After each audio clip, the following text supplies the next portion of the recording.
I finished it, David! Finished what? The first draft of your next story?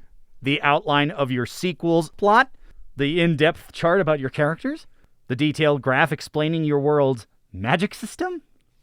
No, I finished building this high-tech computer. But I made sure all my guesses were about writing this time. This is a writing podcast, after all.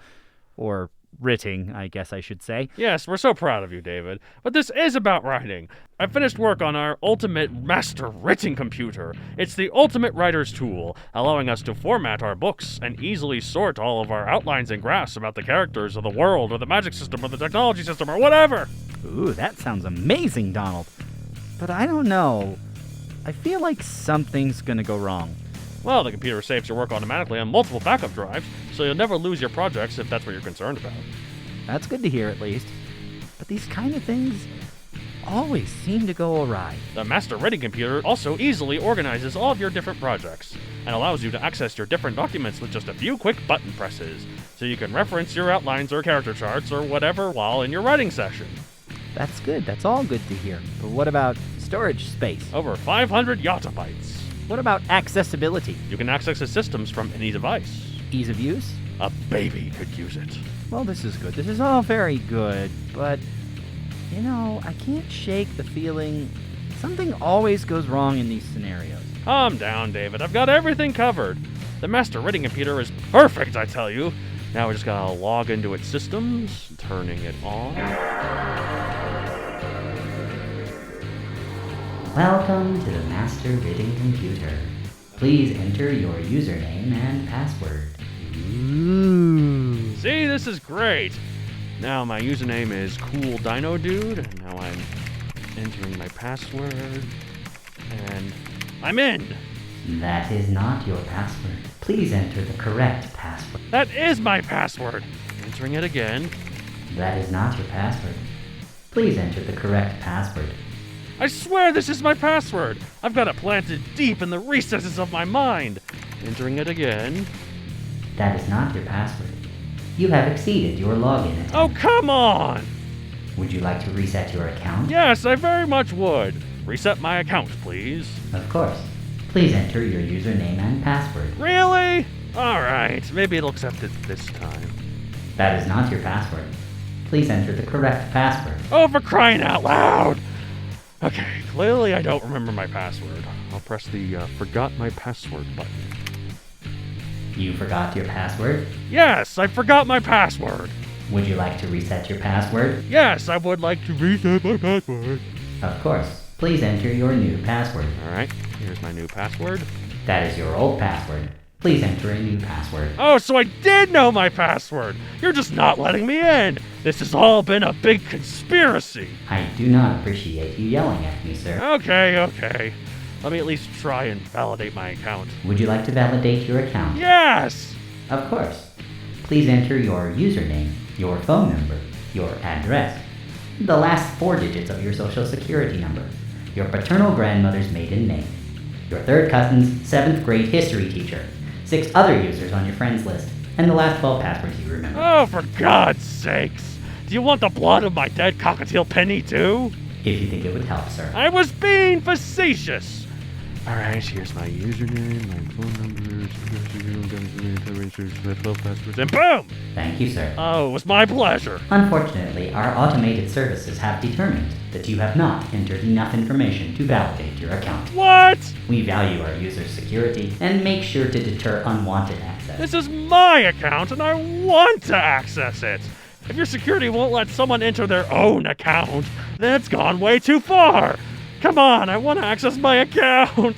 I want to use the Master Writing Computer. Unauthorized access detected. Sending out robotic death troopers to your location. Well, I hate to say I told you so, Then but... don't say it!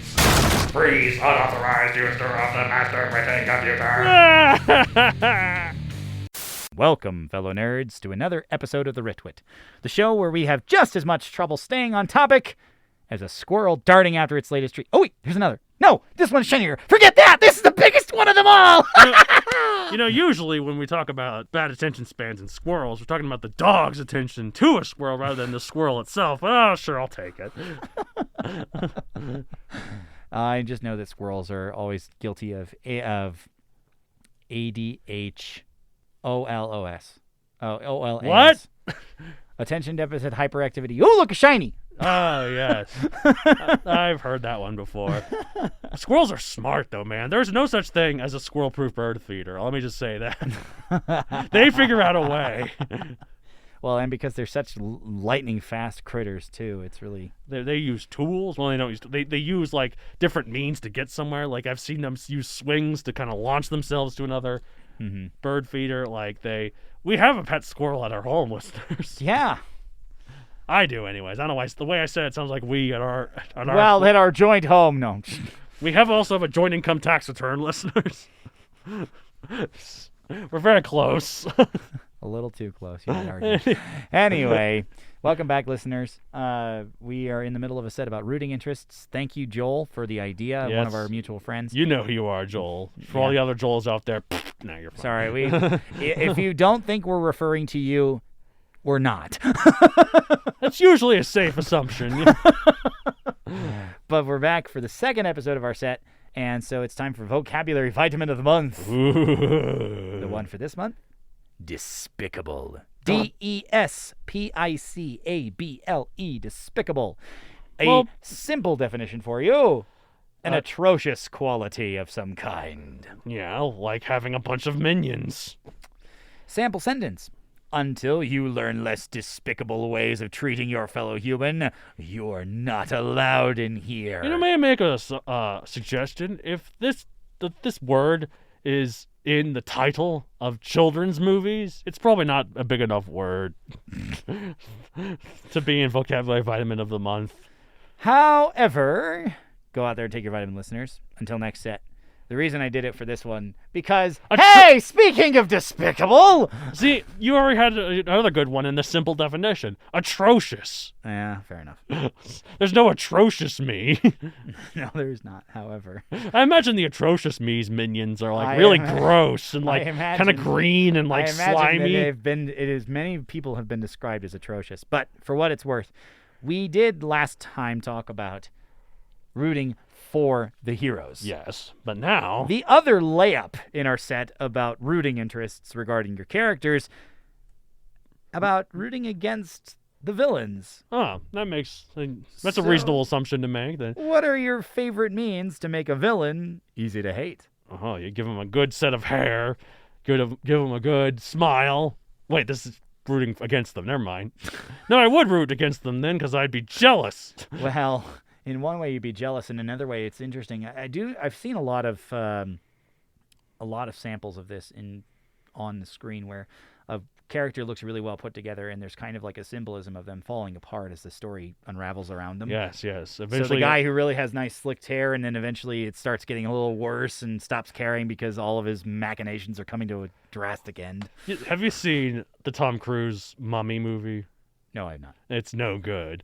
But I guess the way to save the time. But Russell Crowe plays Dr. Jekyll in it, who's meant to be like their version of Nick Fury. Yeah, for this organization that's supposed to be like S.H.I.E.L.D. But different enough from Nick Fury because he can actually take part if Hyde takes over. Well, and Hyde does take over, and it's just Russell Crowe with his hair parted the other way in a Cockney accent, but has super strength. So, just to clarify, they did refer to him as Dr. Jekyll, not Mr. Jekyll, right? Dr. Jekyll, yes. Because it's Dr. Jekyll and Mr. Hyde. Because Dr. Jekyll has a doctorate. Mr. Hyde has no doctorate. It's a split personality. Anyway, so there are various ways. Obviously, the start would be looking at villains that you appreciate what goes into making them and figure out how to replicate that for your characters. Well, but what I was going to say, though, for real, is that a classic cliched but still fun as hell one is to write a villain who kills and tortures his own minions when they fail. See, Gru was never that bad. That's true. He knows all of his minions by name, even though they look exactly the same. That's nice of him. Not exactly the same. Because some of them are tall and some of them are stouter and some of them are shorter. And... There's like 3 variants. but there's only the 3 tall variants. one with 2 eyes, the short one with 2 eyes, the one with 1 eye. Like, oh man, those movies suck. But yeah, so when the minions fail, what then happens to them? Their ultimate demise. Yes, that's just an easy way to like have the villain do something heinous without actually sacrificing an important character. So, Sure. It's just easy villain points. Mm-hmm. Personally, though, I like villains who are more than just words or empty actions like that. Yeah. Like, anyone can say they'll do something evil, but if they actually do it and, like, have, like, a big victory against the heroes, that truly shows how much of a threat they can be. Right. And makes it more cathartic when they're beaten, too. So. Yeah, that is definitely true. So we may talk about that in a later question, if I'm not mistaken. But, like, I do that with my villains a lot. They have to act and have to have some key victories against the heroes. I remember growing up watching Power Rangers. Big surprise I'm bringing this up. But Oh, yeah. Tell us more about that, please. if I haven't already. Lord Zed, the villain who was introduced in Season 2 of Mighty Morphin Power Rangers, is super powerful, but like most of the time, he just gets himself in a tussle about his henchmen failing, and he never does anything. Right. That's how it is. It's so stupid. Like, yes, okay, there's a certain point at which it's mystique building by not overexposing them and have them actually fight, but when he fights the strongest warrior on the Power Rangers to a complete standstill. Well, at least he fights a little, then, yeah. But when he fights, it's like, oh my god, he can do that. Why in the world isn't he just going himself? That's the classic thing. Now you gotta have him sit on his throne and let his incompetent minions, do all the work. Well, and obviously the villain of the preceding season, Rita, always got headaches from her flunkies failing her. Anyways, generally my villains tend to have a couple go-to personality types. The Honorable Warrior, the Sneaky Conniver, the Ruthless Commander. Ooh. One thing I enjoy utilizing, though perhaps hate writing, is showing just how heartless someone is, making them an easy mark for a reader's ire. That's always fun. It's fun to make people heartless. Here's an easy one. Showing no regard for anyone else. Right. Yeah, it's not difficult to use, and it's probably too common, but in a fight-or-flight scenario, leaving others to shield you isn't a good thing, right? Right, just like, no, you'll sacrifice yourself for me. Don't worry, you'll be rewarded in heaven. Things you hear about that, the things you hear about that don't sit well with you will engender similar reactions from your readership, I'd wager. So turning that into inspiration for the heinous deeds of your villain faction will go a long way in paving the road to expected spite and hope for their ultimate comeuppance. That is what you gotta hope for, but, in order to make their comeuppance just that By much... the way, originally I had this note as an easy mark for ire, and I thought that if I left it that way, someone might try to make a Warcraft reference. Well, you mean StarCraft, my life for ire. Oh, that's StarCraft. Okay. So, sorry, I was getting them mixed up. Warcraft is my life for the Horde. Well, anyway. Or my life for Ner'zhul. Anyway, how much of the work making readers despise a certain character should be accomplished during the main narrative versus prior to it? Hopefully most of it. Like I've said earlier, the villain should be evil because of what the actions they've done, and done successfully, rather than just the ones they've threatened. And these actions should hopefully be part of the main narrative and plot. But if they've happened before and it's the threat of them that's corroborated by someone else, is that wrong? They can absolutely have a backstory like that. But you see, that's the thing. I mean, some of it can be there. If they're conquered, to quote a Sentai season, not naming it because it doesn't matter, I have conquered 999 planets, and I'm coming to make Earth the 1000th. Yeah, that's fine. But just don't expect it to mean much. No. Because it's just we haven't seen it, If he successfully makes Earth his 1000th, that'd be something. That would be. But... Well, and then it brings up the question, if you base it on another planet where they finally find rebellion and find a chink in the armor, and then from that liberate everything else. That's a fun story, but that's not what we're talking about here. While you show just how despicable these characters are with simple vignettes or actions, a lot of the negativity probably came from the pre-narrative stuff. Right. Well, no, that sets them up, but in order for the readers to see, the kind of villain they are, they need to just be more than setup that eventually gets beaten, you know? If you do the work ahead of time and reveal heinous traits naturally, Yes. this should balance out nicely. Right, absolutely. Keep in mind that you may have horrid qualities that don't even matter to the story at hand. Having them in your back pocket, as presumably consequence of whatever BS they suffered earlier in life, could be useful later on. To bring it back to something we said last episode, it's finally revealed this villain leaves the toilet seat up. No, I was going to make the comment not because this character is a villain, but Donald over there has a series published on Amazon.com called Megazoic. Yes, on print and Kindle. And the character Bellar has a quirk that never comes up because it's unimportant to the story, but it's in Donald's back pocket if he ever wanted to Talking use about it. the fact that he can't sing. Bingo. I actually bring it up once in beginning of Primal Power, but just that's the the one-off, second one. So, yeah, there are 4, by the way. Go buy them all, please. Anyway. Leave 5-star reviews on Amazon and subscribe to my Patreon, please. I'm sounding desperate. Judging. I'm getting so desperate, guys. Anyway. I seek fame and adulation. I'm a villain. You're not getting I have become the villain. You either live long enough to see yourself become a villain or die the hero, right? You said it all. You either die the villain or live long enough to see yourself become the hero, right? No, that's totally backwards. You either die the neutral guy or live long enough to see yourself become the anti-hero. Anyway, the you whole purpose... either live the hero or die just short enough to become the villain. This brings up a different joke that I once made. Listeners, you aren't going to see my hands do this, but the Vulcan symbol for live long and prosper with your hand. Yeah, well, they can't see us, genius. I'm doing it here. I'm going to cup the microphone. Yeah, he's going to cup the microphone using the Vulcan hand gesture. Yeah, can you guys tell this? It's probably very annoying.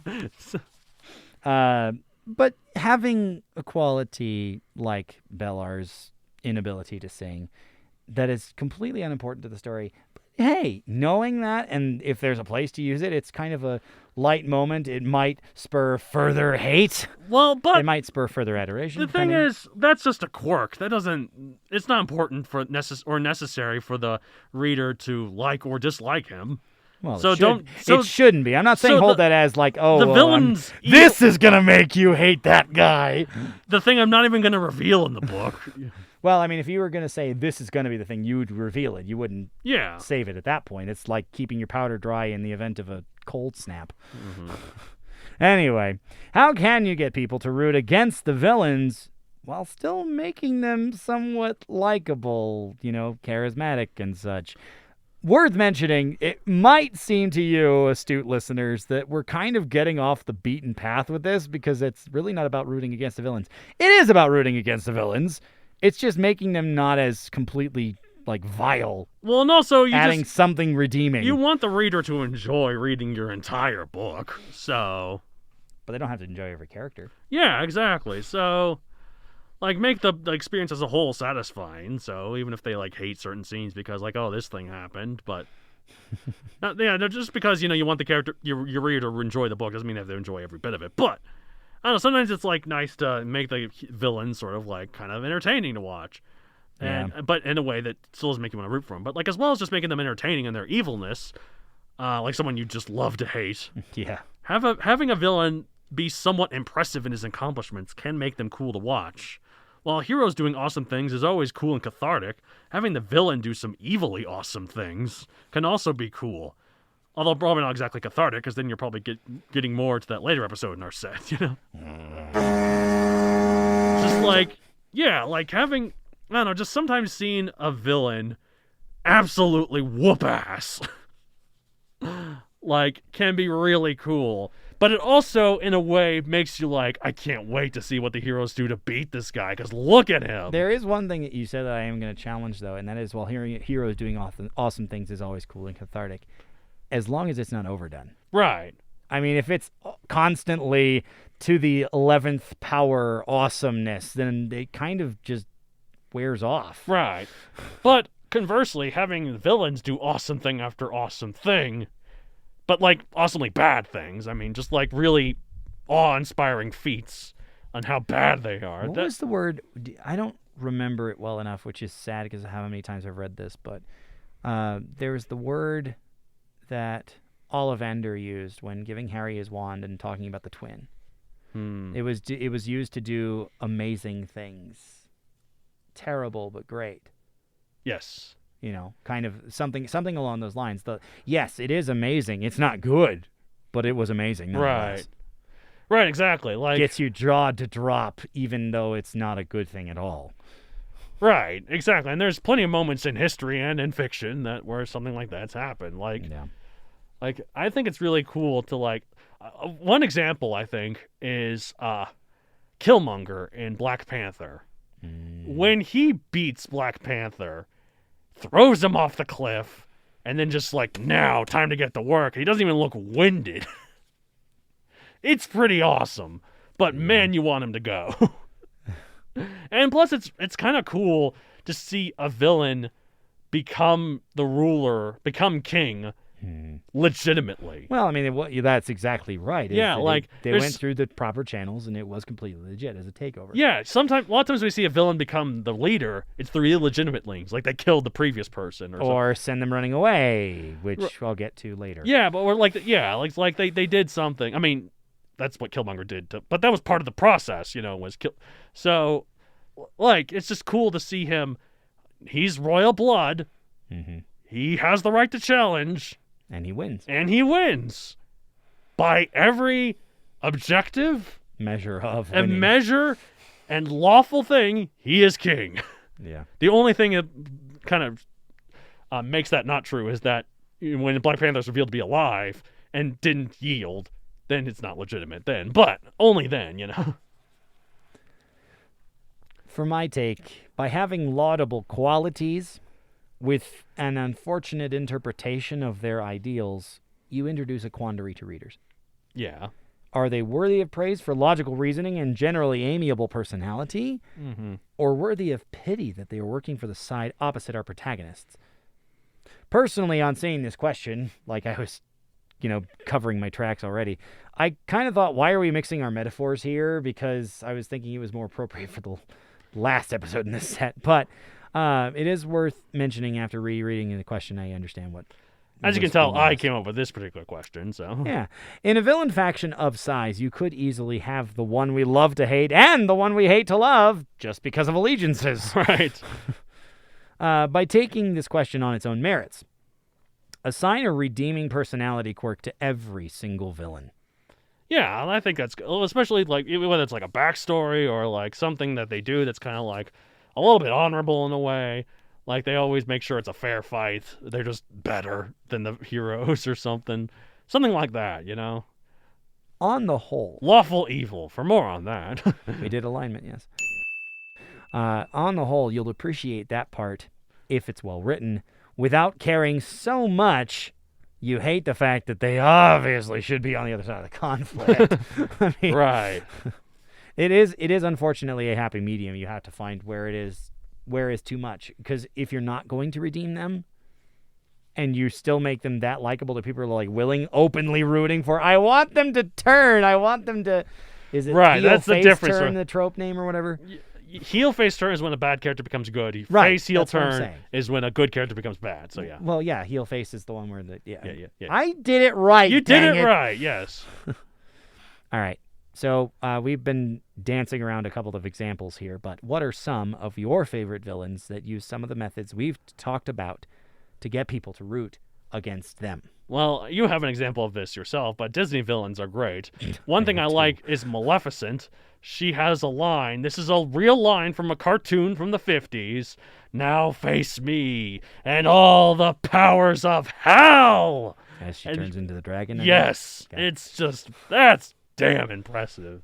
Well, it was certainly a piece of work in the animation department, too. Right. Do you know that they got the sound of her breathing fire was actually recorded off of World War II flamethrowers? That's so awesome. Well, it was in the 50s. I mean, that's pretty current and available at the time. But that's just so cool. I mean, you want her to die, but sure, she's just so cool. She's so bad, right? And she's so powerful. But Moriarty's a good example of a smart villain. In terms of another villain that impresses me, he's one that can occasionally make the great Sherlock Holmes say, "I was mistaken," when when trying to solve the mysteries of his deeds, And considering how often he thinks things are elementary, that's pretty dang impressive. Right. And, like, the things he can do to manipulate people and to get everything he wants, like... By the way, random throw in about Sherlock Holmes. The phrase elementary, my dear Watson, it was never actually said that way. Nope. That's one of those classic... Same with Beam Me Up, Scotty. It's the Mandela effect? It's just misquoting. Well, that Mandela effect is more like it's actually the Berenstain Bears rather than Berenstain Bears. Well, I mean, if you look at the German, should be, but I've never said it Berenstain, even though my last name It's uses Berenstain Bears, apparently. Well, my last name uses the same pronunciation principles because the German spelling and whatnot. Right. But I've never called them the Berenstain Bears before. Well, people call them the Berenstain Bears. I do. But they're called the Berenstain Bears is actually what they are. Anyway. Okay.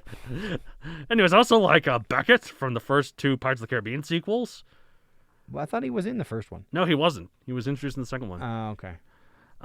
But like normally when you see these kind of like stuffy Brits in something like a world like this, or not just Brits, but just some authority figures in general in like a sort of supernatural world, they're one of the people that are like, oh, that's all nonsense, like I'm in the land of order, and might of the men, at my back, Well, the might of the British Empire and all right. that stuff. But Cutler Beckett is fully aware of the magical world he's in and exploits the hell out of it for his own whims. And that's really cool. Like, in a land full of magic, curses, and undead abominations, this vertically challenged tea addict manages to be at the top through his sheer manipulation and scheming, too. Mm-hmm. Like...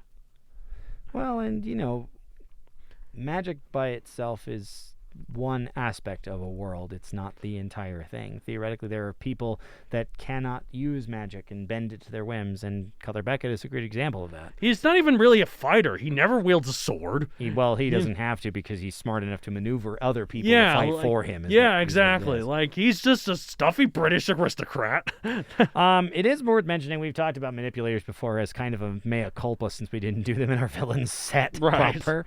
But manipulators, really, it's really easy to hate them. Oh yeah, especially if you have the enough perspective to be like, oh yeah, they are absolutely like ludicrous and they're awful and just not great. Well, they're and despicable.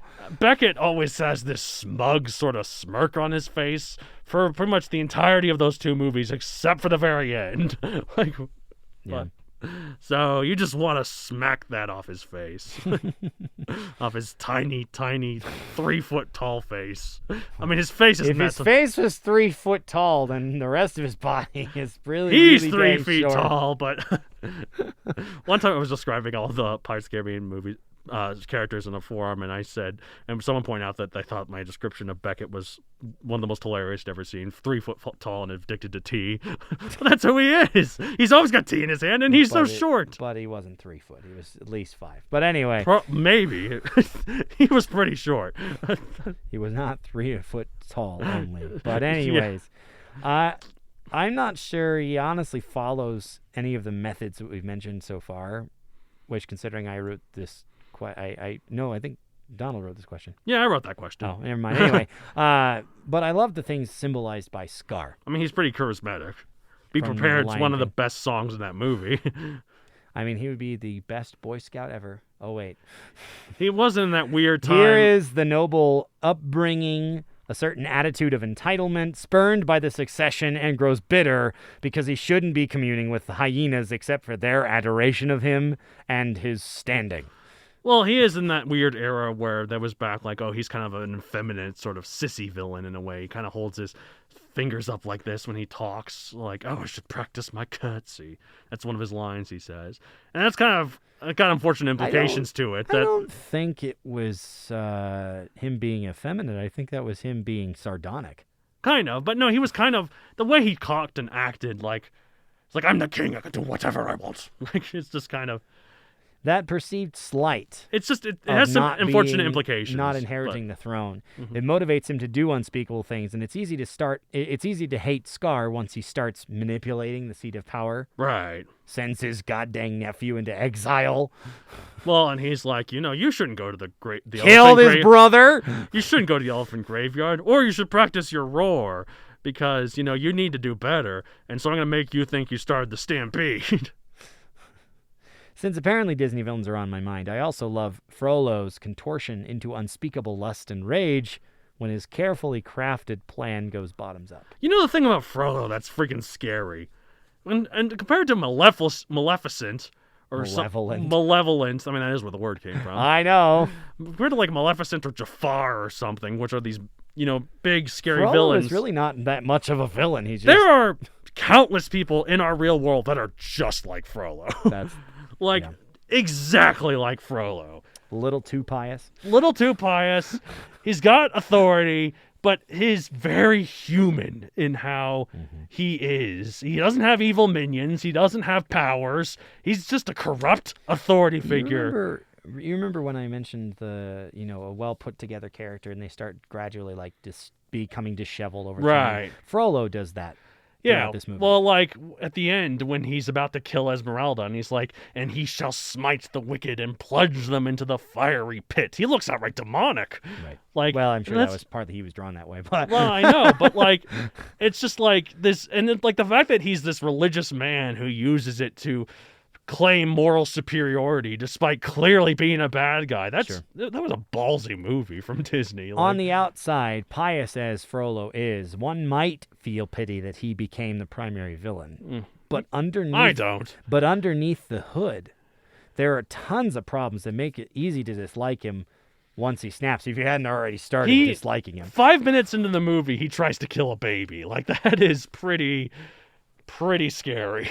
And then confines said baby to a bell tower at the top of this chapel for most of his life, Like, man, he's a much. Well, and the absolute power corrupts, absolutely. Yeah. Well, definitely there's that did no one favors for line that's Frollo. really good.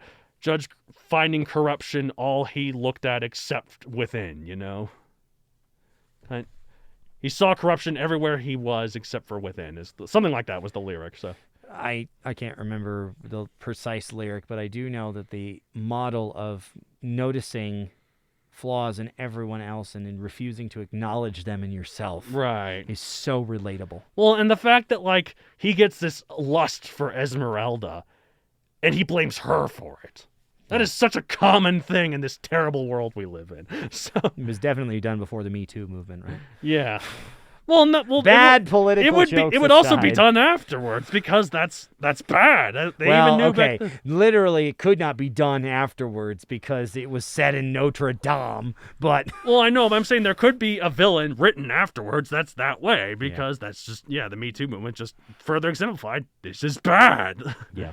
So well, and it's notable that Moriarty, Beckett, and Frollo are very distinctly human. Mm-hmm.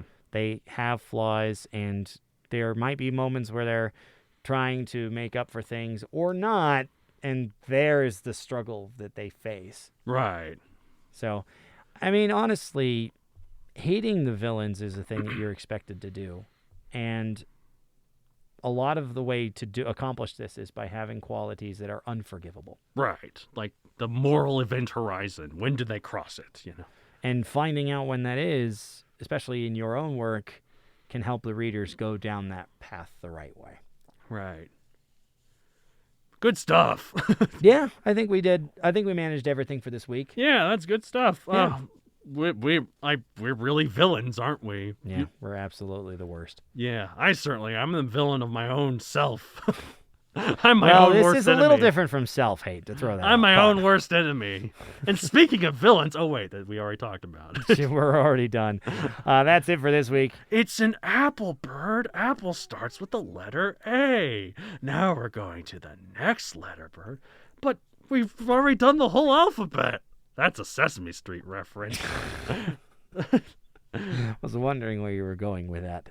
Anyway, a big thank you to all of our patrons so far. For those of you interested in finding out more, check out the Matthew Donald Creator webpage or go to patreon.com/Matthew Donald. Yes. Thank you for plugging my stuff. Yeah. All of your support is so appreciated because it allows us to keep making content, not just this, but also Donald's other podcast, Paleo Bites. Yes, I love making this kind of content, and it'd be nice to get, to be compensated for it. Yeah, a lot of time goes into this. I haven't even had to do any of the edits for this particular podcast, and I know it's a ton of time. The only money you put into this podcast is the gas it takes you to drive here.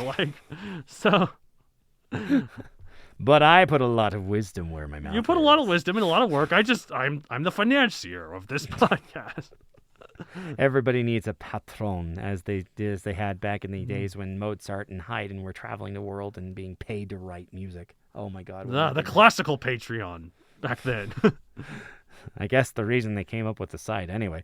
But yeah, go check that out if you're interested in supporting us. There are various levels, and all of them get various benefits, and you can find out more there. Yes, some bonus episodes for both Ritwit and Paleobites.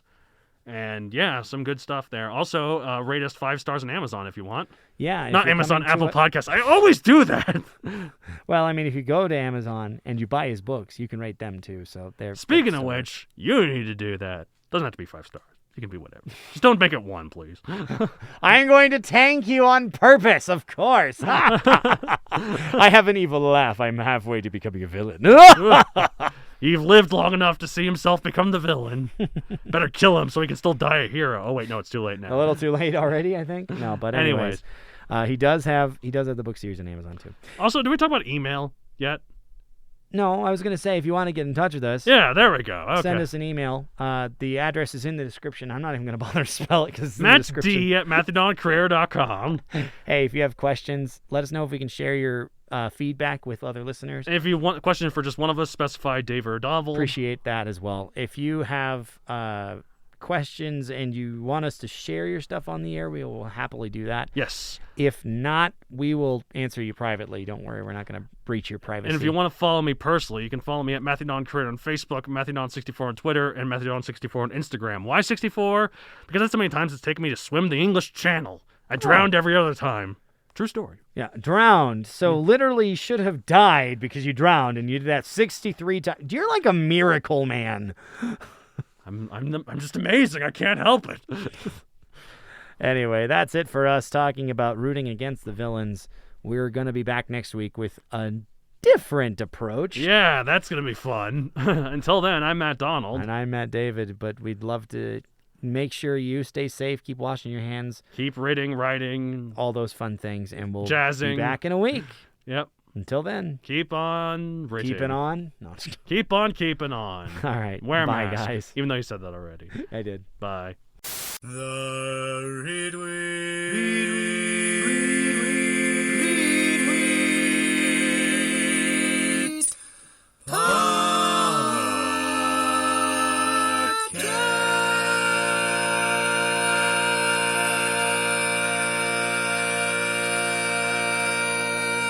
Please enter your username and password.